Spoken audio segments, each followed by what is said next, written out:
Hello student, welcome to educational dot. आज मैं chapter number 1 Selina publication की book से जीएसटी का कॉन्सेप्ट समझाने जा रहा हूँ आप लोगों को, और इसके बाद कुछ एग्ज़ाम्पल भी सॉल्व करेंगे और फिर उसके बाद एक्सरसाइज।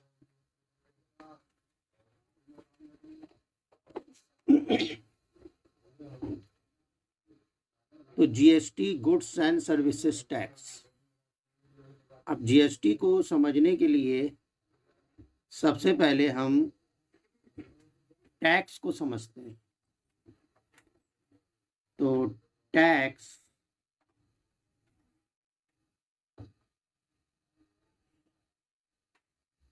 की क्या मीनिंग होती है? Government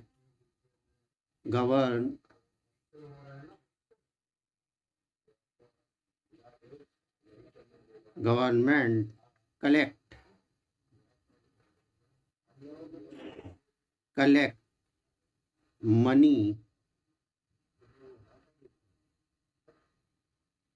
from public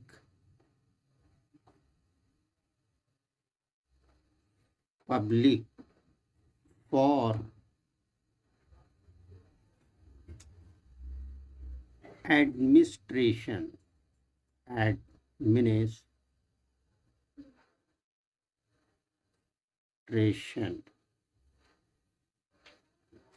expenses।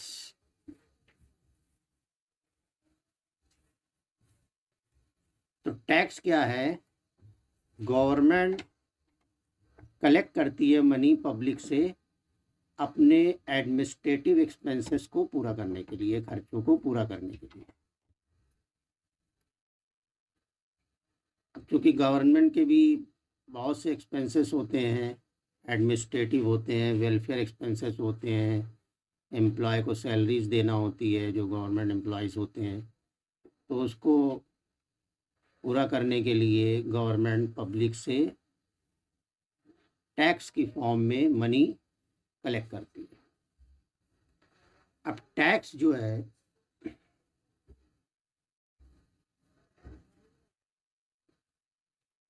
वो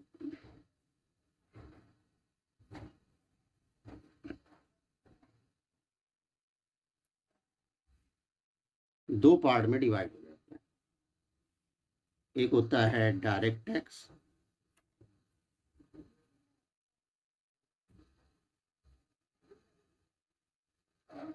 दूसरा indirect tax.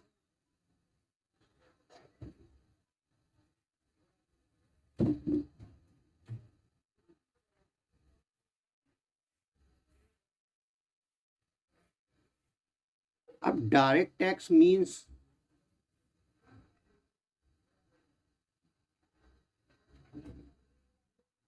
these taxes are levied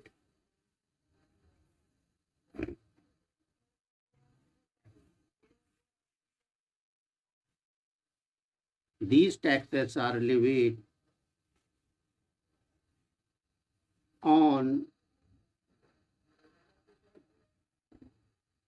the taxable income of person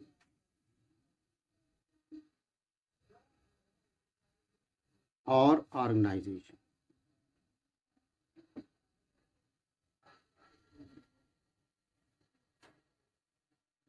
मतलब डायरेक्ट टैक्स क्या है कि वो टैक्स है जो किसी पर्सन पर उसकी टैक्सेबल इनकम पर लागू होता है, और ऑर्गेनाइजेशन यानी कि उसने कितना कमाया, अगर उसकी इनकम टैक्स के अंडर में आती है, मतलब टैक्सेबल इनकम है, सिलेबस में आती है गवर्नमेंट के, तो उसे डायरेक्ट टैक्स देना पड़ता है।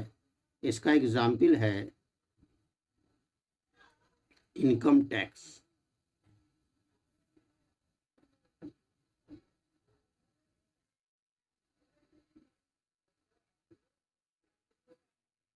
फिर इनडायरेक्ट टैक्स समझते हैं।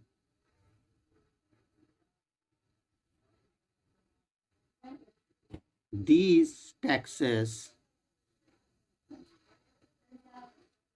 taxes are levied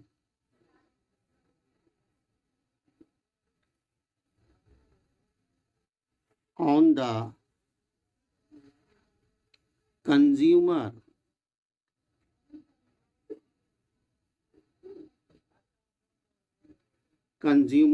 and organization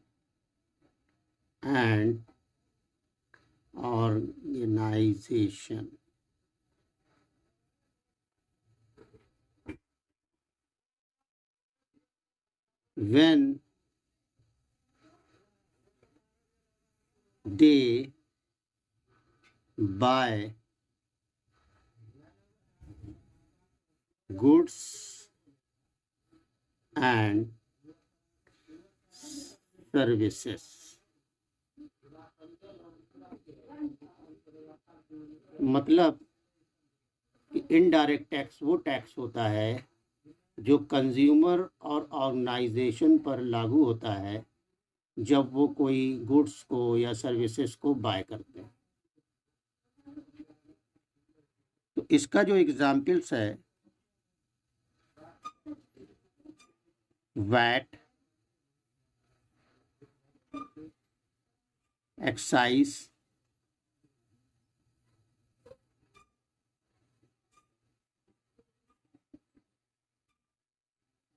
service tax,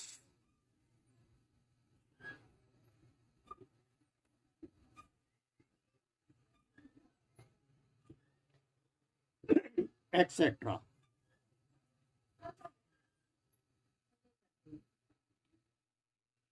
तो बच्चों, डायरेक्ट टैक्स वो होता है जो किसी भी टैक्सेबल इनकम पर लागू होता है किसी पर्सन की, एग्जाम्पल है income tax.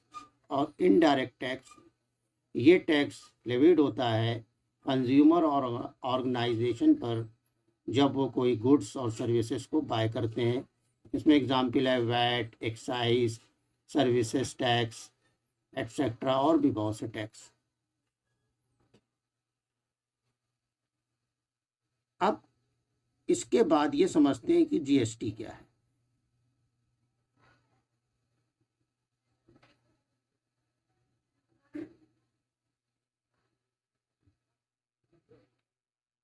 GST is a indirect tax.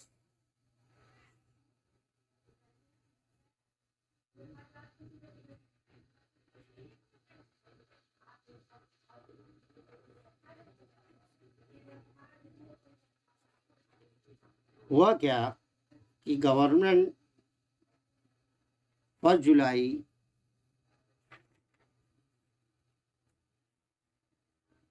2017 से पहले इनडायरेक्ट टैक्स की फॉर्म में इस तरह के टैक्स कलेक्ट करती थी।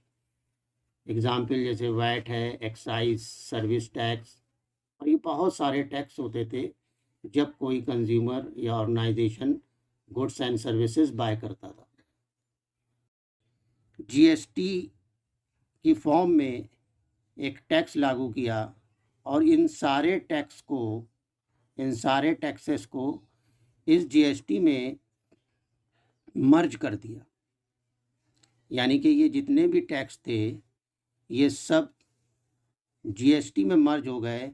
अब एक ही टैक्स लगेगा जीएसटी, और ये सारे डिफरेंट टैक्स नहीं लागू होंगे। तो ये सारे टैक्स किस में मर्ज हो गए? जीएसटी में। फिर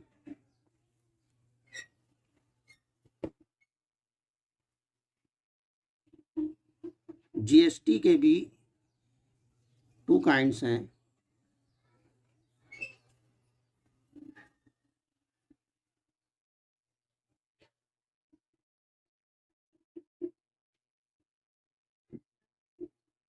पहला है intra state,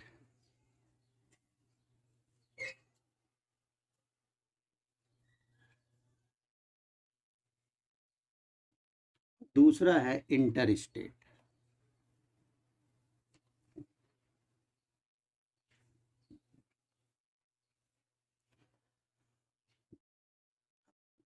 intra state means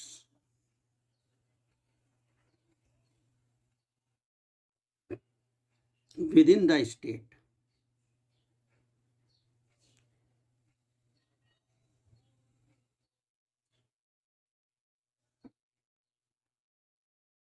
और इंटर स्टेट मीन्स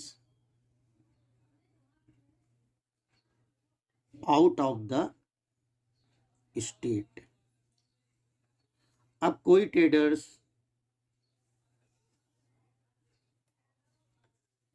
अगर स्टेट के अंदर अंदर कोई गुड्स एंड सर्विसेज को बाय करता है तो वो कहलाएगा intra state, with in the state.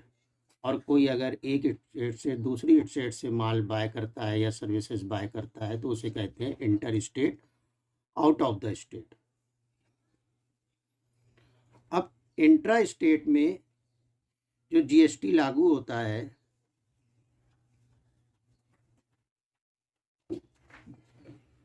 Suppose that GST है 10% या 18% रख लेते हैं, तो इसमें दो तरह के जीएसटी लगेगी। एक होगा सीजीएसटी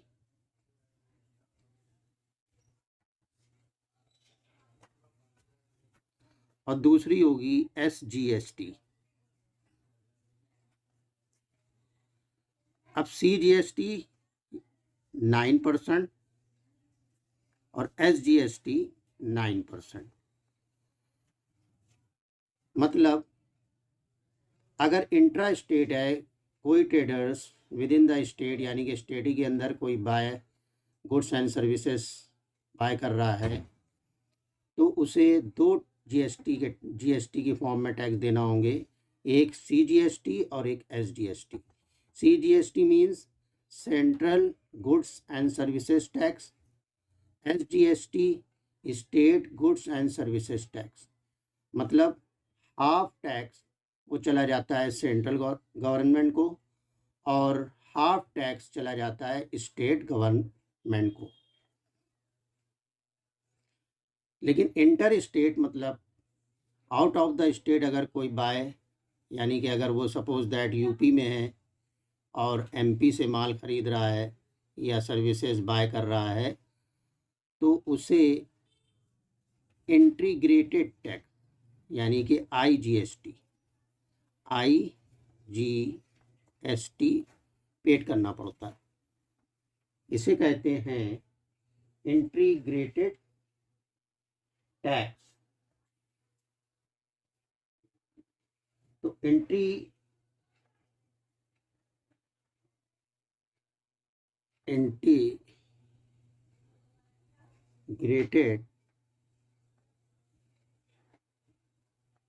टैक्स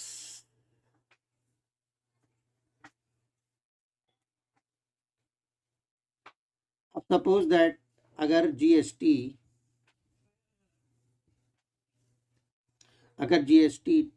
18% है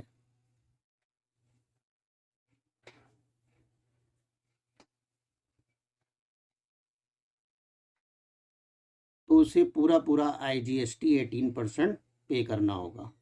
अगर वो आउट ऑफ स्टेट से कोई गुड्स एंड सर्विसेज बाय कर रहा है तो उसे आईजीएसटी जो है वो पे करना होगा पूरा 18%।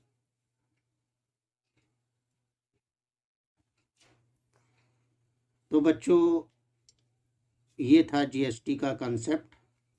जीएसटी को समझने के लिए सबसे पहले हमें ये समझना है कि टैक्स क्या होता है। गुड्स एंड सर्विसेज टैक्स को समझने के लिए ये समझना है कि टैक्स क्या होता है। और टैक्स वो मनी है जो गवर्नमेंट पब्लिक से कलेक्ट करती है अपने administrative expenses, welfare expenses and development expenses को पूरा करने के लिए। और ये टैक्स फिर दो पार्ट में डिवाइड हो गया, डायरेक्ट टैक्स और इनडायरेक्ट टैक्स। डायरेक्ट टैक्स वो है जो डायरेक्टली किसी की टैक्सेबल इनकम पर रिलेटेड होता है, एग्जाम्पल है इनकम टैक्स। और indirect tax, these tax are related on the consumer and organisation when they buy goods and services, यानी कि जब वो कोई गुड्स एंड सर्विसेज को बाय करते हैं तो उन्हें इनडायरेक्ट टैक्स पे करना होता है कंज्यूमर को और ऑर्गेनाइजेशन को। अब इसमें एग्जाम्पल आ जाता है जैसे वैट है, एक्साइज, सर्विस टैक्स। अब ये सारे टैक्स जो है पीरियड टू 1 जुलाई 2017 से पहले लागू थे और ये पे करना पड़ते थे। लेकिन आफ्टर 2017 1 जुलाई के बाद से गवर्नमेंट ने जीएसटी लागू कर दिया, और जीएसटी में it is a indirect tax, और जीएसटी भी इंट्रा स्टेट और इंटर स्टेट में बढ़ गया। Intra state means with in the state, अगर आप स्टेट के अंदर अंदर, यानी कि अगर आप यूपी में हैं और यूपी से कोई गुड्स को बाय या सर्विस को बाय कर रहे हैं तो आपको जीएसटी दो पार्ट में देना पड़ेगा, यानी कि CGST 9% और SGST 9%। इसी तरीके से इंटर स्टेट मीन्स, यानी कि अगर आप कोई आउट ऑफ स्टेट से गुड्स को बाय कर रहे हैं, सर्विसेज को, मीन्स आप यूपी में हैं और एमपी से या एमपी से गुड्स एंड सर्विसेज को बाय कर रहे हैं तो आपको जीएसटी के फॉर्म में IGST पे करना होगा, इंटीग्रेटेड टैक्स, और IGST पूरा 18% पे करना होगा। तो ये बच्चों कंसेप्ट था जीएसटी का। अब इसके बाद हम 1 बाय 1 एग्जाम्पल सॉल्व कराएंगे और उसके बाद एक्सरसाइज इसकी सॉल्व करेंगे। Thank you.